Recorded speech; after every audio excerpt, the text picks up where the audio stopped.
Hello everybody. Today we're going to be having a look at adding this kind of metallic texture to our sounds that's somewhat common in Psytrance. Okay, so as an example, we've got this sound here, and we've got three different ways of doing it. So the first one, we can use a delay. It sounds like this.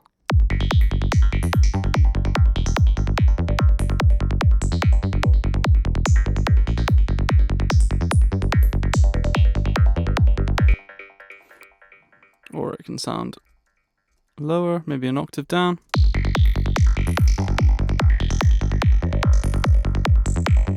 You get the picture. Or we can use Corpus. This is probably my favourite way of doing it.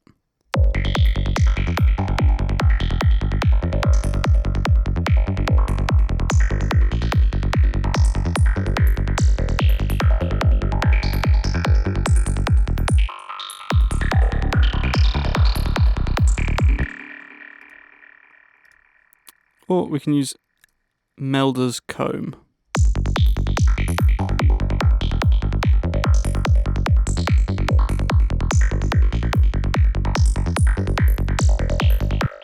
Okay, so all sort of very similar sound, but each of these plugins has kind of pros and cons. Okay, so let's have a look at actually building this for ourselves. So let's make a new MIDI channel. You can use whatever you want really, as long as they're just really short impulses. So I'm going to go with just noise, pink noise.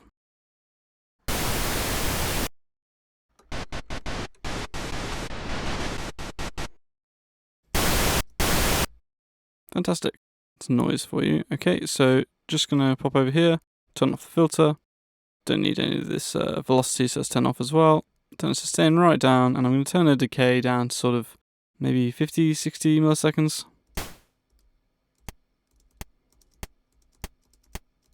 So yeah, really, really short impulse. Okay, now what we're going to do is you can use an arpeggiator if you like, but I'm going to use my personal favourite, autoplay. Okay, let's just quickly set this up. Okay, so it's just providing us with some random MIDI. Okay, so now all we need to do is, if we start with the delay, just need to set this from sync to time. Now, I just happen to know that if I want this to be in G, I need a multiple of 5.1 milliseconds. So if we put it to 5.1, as you can hear, it's starting to sort of resonate. And just grab a tuner.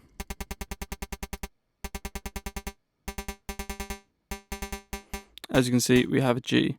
Now, if you want to be able to work out the notes for yourselves, I will post the formula beneath in the description. What I recommend you do is just work it out and make a rack with all the different notes already made up for you, so you can just go and grab it whenever you need. That's what I do. It sounds cooler in ping pong usually as well.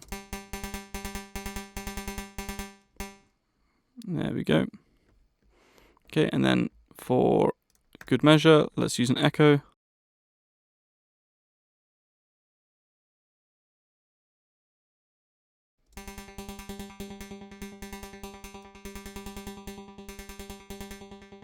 Okay, and then what we're going to do is just turn the filter on. Going to go for a band pass. Make it really, really nice and resonant.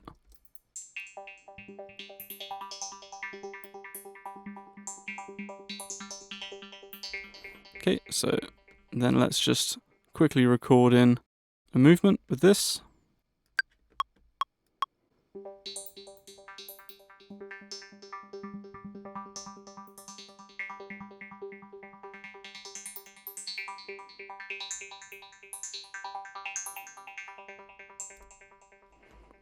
Okay, there we go. If we wanted it to be lower pitch, so an octave down but still in G, we need to double this number, 10.2.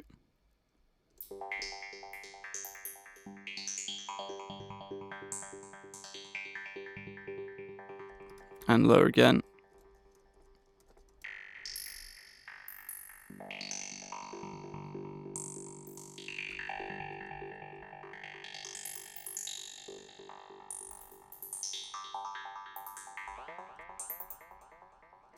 Now, whilst it is a bit of a pain to have to work out the numbers or save them or whatever, one thing that is really, really nice about this delay is that, or doing this with delay, is that during your track, you can have an element that's being controlled by this, and then whilst it's in repitch mode, if you want, you can just have the sound kind of melt, is the only way I can really put it. So I'll just show you what I mean.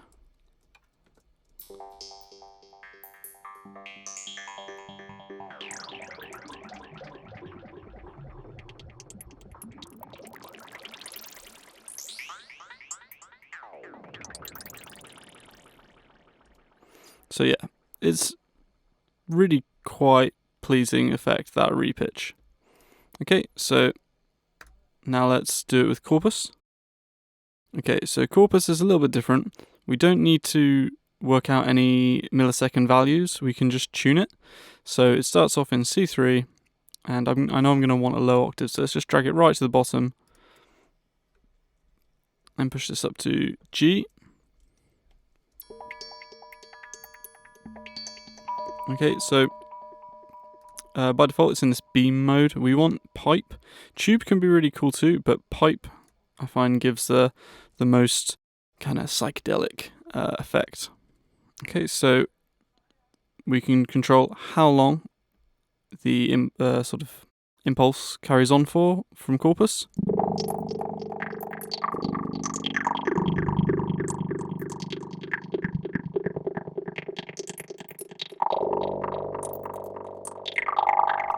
Maybe let's go up another octave.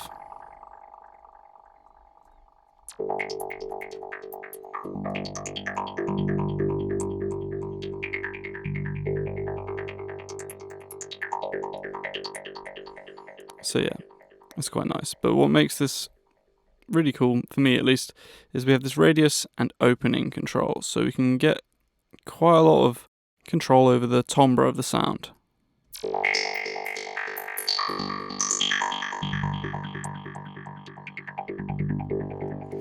This radius one almost acts like a cutoff knob, kind of. It's not, but it's fairly similar to that.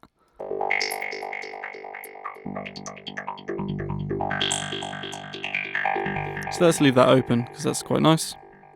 And then this opening knob we have here as well, which is kind of similar, but you'll see the difference.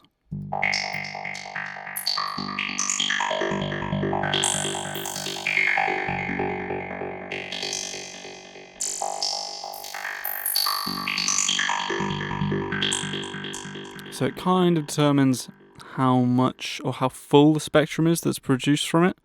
Or that's my best way of explaining it anyways. So let's just leave that full as well. Or actually maybe let's put it about halfway. Somewhere in between. Okay, so that sounds good to me. Alright, so the sort of extra special cool thing Corpus can do though is we can choose to take the MIDI from the channel rather than having to tune it ourselves. So if we just go in here and go, this one's called 35 pink noise, so let's click on that. You can take MIDI from anywhere you want really, but we'll just go with that. Just stick with post effects for now, and then we're just going to click frequency. So now what it's going to do is it's going to take the pitch from this note here.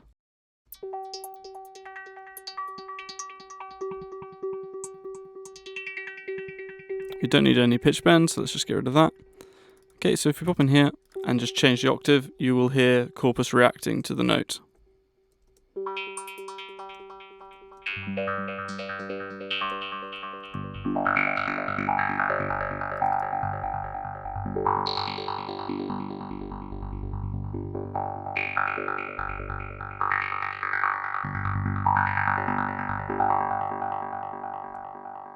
We can also tune it from inside here, but it will still follow the note there as long as you don't transpose it by a non-octave amount. This is really convenient because if we have a key change or something, like for instance here when we go to a D,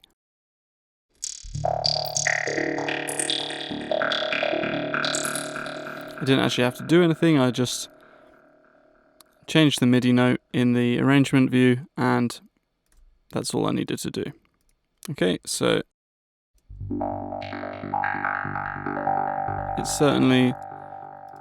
It's probably my favourite way of doing this because I can be lazy.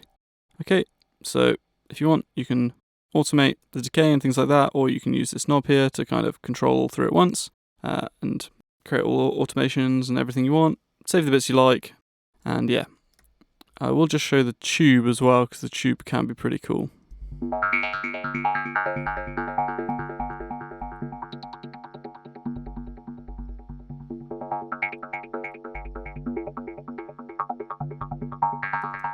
Kind of squarish type of sound.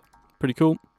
Okay, so let's turn Corpus off, and let's try M comb. Now, the M comb from Melda is a very, very nice sounding comb, and it's very easy to use. We can just click right here where it says frequency, click on there, and then we can choose which note we want to use. So I know I want a G. It's already in G, but let's take it down an octave. Go for that one. Okay. Let's go down another octave.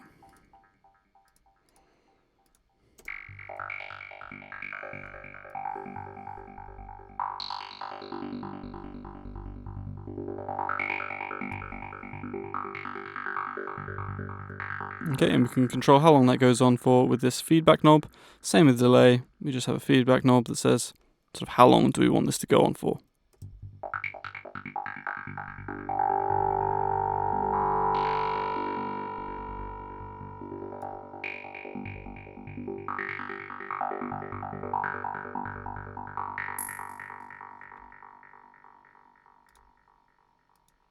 Okay, so we don't have to use atonal stuff. I quite like using noise though, because it just has a wide spectrum, so we can use the bandpass, and there's no pitch inherently in the noise, so it doesn't sort of become dissonant when we use these plugins. But however, if you do want to use a tonal sound, for instance like this ARP here,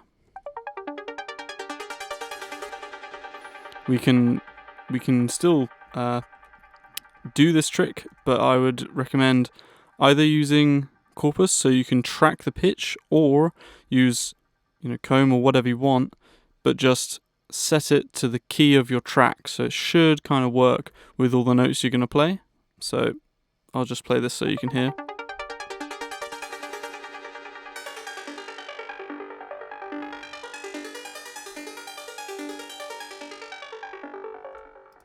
So yeah, in this case M comb gives like a really nice kind of crystalline kind of feeling to this ARP, and really makes it a bit more interesting. Okay, so also it's worth trying this out on drums and things like that. You can get that kind of really mechanical, glitchy drums. It can sound really good for like down tempo, or maybe even a break in one of your side tunes. But otherwise, I hope you enjoyed that, and I'll see you next time.